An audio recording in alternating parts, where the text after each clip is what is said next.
पहले ऐसा होता था, जब ब्याह होता था ना तो लोगों को बारात जाने का बड़ा क्रेज था, बारात जाने का। अभी भी है लेकिन अभी उतना नहीं है जितना पहले था। पहले वो बैलगाड़ी से जाते थे, बैलगाड़ी से जाते थे, ट्रैक्टर ट्राली से जाते थे। तो गांव में एक बुजुर्ग थे, वो कल की जो कथा मैंने छोड़ी ना वहीं से स्टार्ट कर रहा हूं। आगे मैं आपको बहुत सुंदर कथा सुनाऊंगा। तो एक बुजुर्ग थे और उन बुजुर्ग का ये नियम था कि गांव में किसी की भी शादी हो, मेरे को बारात जाना है। कहाँ जाना है? बारात जाना है। अब किसी उसी गांव के एक लड़के की ब्याह तय हो गया, शादी तय हो गई। जब विवाह तय हुआ तो सामने लड़की वालों ने एक शर्त रखी, बोले हम एक ही शर्त पे हमारी बेटी आपको देंगे बहू रूप में। बोले शर्त क्या है? बोले शर्त यह है कि आपकी बारात में कोई बूढ़ा नहीं आना चाहिए। को नहीं आना चाहिए? कहाँ ध्यान है आपका? बारात में चले गए क्या?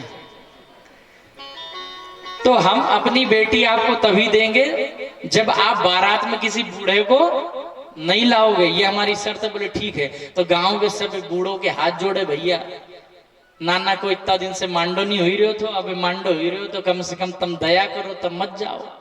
इतनी बारात तो चल गया। बचपन से बुढ़ापा तक कम से कम 100-150 बारात तो चली गया होगा, तो कम से कम एक नहीं जाओगा तो कहीं हुई जाएगा।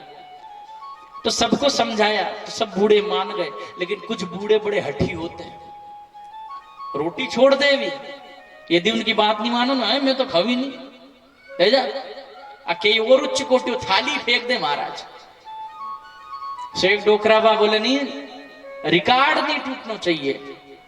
इना गांव में कोई ऐसो माई को लाल पैदा नहीं भयो जाका ब्याह में मैं नहीं गयो। तो मैं एका में भी जम्मा, और एका में तो इसलिए नहीं जम्मा कि ना नाना की 35 साल की उम्र हो गई और आज तक एक की शादी तय नहीं हुई। जब 35 की हुई तो एक की तो जरूर जम्मा मैं, और कोई की जम नहीं जम्मा।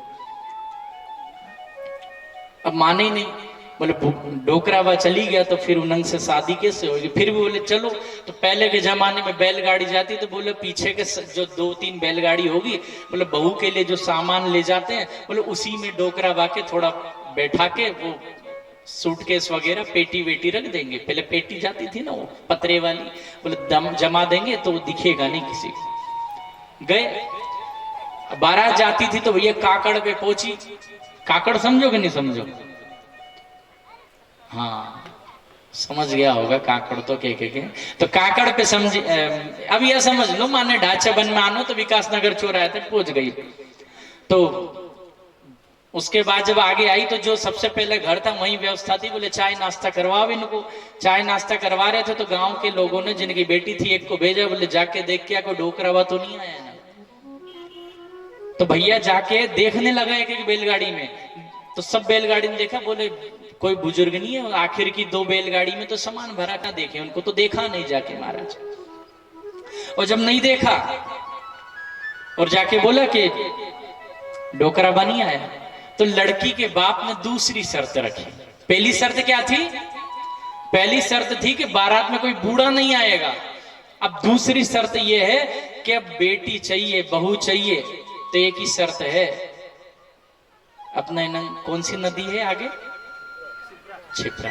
ऐसी नदी वहां बहती थी। बोले जो नदी है ना, इन्हीं नदी के तुम दूध से भर दो और बहू ले जाओ। क्या कर दो? इन्हीं नदी के दूध से भर दो और बहू ले जाओ। अब बारात में बूढ़ा तो कोई गया नहीं, सो सबकी खोपड़ी घूम गई। महाराज इतनी बड़ी नदी पानी से भरी हुई, जामे दूध से कैसे भरे? और दूसरी अब ये चिंता कि आज तक गांव में बिना दुल्हन लिए कोई बारात लौटी नहीं है। कहीं महाराज छोरा की गई, एक तो शादी नहीं हो रही थी, बड़ी मुश्किल से नाना के बहू मिली है, तो वापस लेके जाएगा तो नाक कट जाएगी, मुंह दिखाने लायक नहीं रहेगा समाज में। अब भाई बहन उन बैठ के ऐसी बात करे, पता नहीं कहीं जो बहू लेके नहीं आए तो ना चाप चाप के बात करे। फिर अजय की बुराई करे नहीं, वो कहीं घर की चाय भी पिए, फिर बोलो हर हर महादेव। अने ये बात कहने के बाद कि फलाना की बहू, अने फिर यह भी कह दे मैंने तुमसे कह दी, तुम कोई कसमत कीजो। यही वह आगे कह दे फिर कि मैंने तमें की है, तुम वो से मत कीजिए। अब 1 घंटा 2 घंटा 3 घंटा 4 घंटा हो गया। अब डोकरा पर बैठे बैठे वो पेटी का पीछे अकड़ गया पूरा पूरा। तो एक भैया पीछे आया, कि बीड़ी बीड़ी पीना आया होगा, वह नाना ही नंगा। तो बोले कहीं हुई गयो। बोले 4 घंटा से बैलगाड़ी यहीं खड़ी, कहीं मांडो करना है कि नहीं करना? बोले नहीं हो, चलना है वापिस बारात लेके। बोले क्यों, कहीं होगा? बोले उन्हें दूसरी शर्त रख दी। बोले शर्त गई? बोले रहने दो, पूरी नहीं हो सकती। बोले बता गई है एक ही शर्त, बता तो सही। बोले नहीं कोई मतलब नहीं। अरे नाना बता तो सही। बोले सुनो, शर्त यह रखी कि जो पास में नदी बह रही है, जा में दूध से भर देना हो के। अब आप बताओ कि दूध से भरा है कि नदी, कहीं 1-2 लीटर हो, 1-2 ड्रम डालना हो तो बात अलग हो। इतनी भरी पूरी नदी है, वो दूध से कोई भरा है? बोले ना ना इतनी सी बात, अब भी भरा है के? तू पहले बताए हो तो तब तक तो चौरा फेरी हो रहा था। इनंगा कान लेके अधारो सही कान करो महाराज, ऐसो गुरु मंत्र भूक्यो डोकरा बाने कान में। सही वो एकदम से ओका मुंह पे चमक आ गई। जब से मुंह लटकाए घूम रहा था महाराज, बोले अब कहीं बहू जाएगी। सो अचानक से चमक आ गई, माने कोई ऐसो गुरु मंत्र मिल गो जैसे नदी के दूध से भर देंगे। और जाके गया, बोले तुम तैयारी करो भैया बहू की विदाई की। क्यों?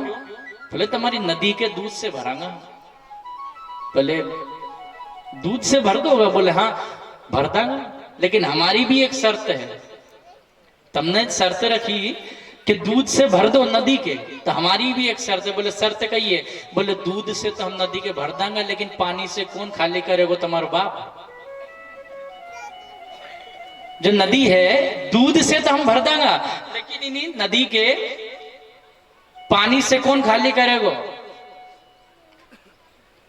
अब जैसे यह कही, इतना में गांव का लोग उनने कही, बोले हो ना हो इनका साथ कोई डोकरा बाया है, चलो चेक करो फिर से एक बार। और जैसे चेक करी महाराज, बाबू जी पीछे से अपना पटको कंधा पे डाल के, हाँ बहू के तैयार करो लेके जाएंगे। अब बाबू जी नहीं होता तो आ जाती बहू घरे। तो समझो इस बात को। बोलो हर हर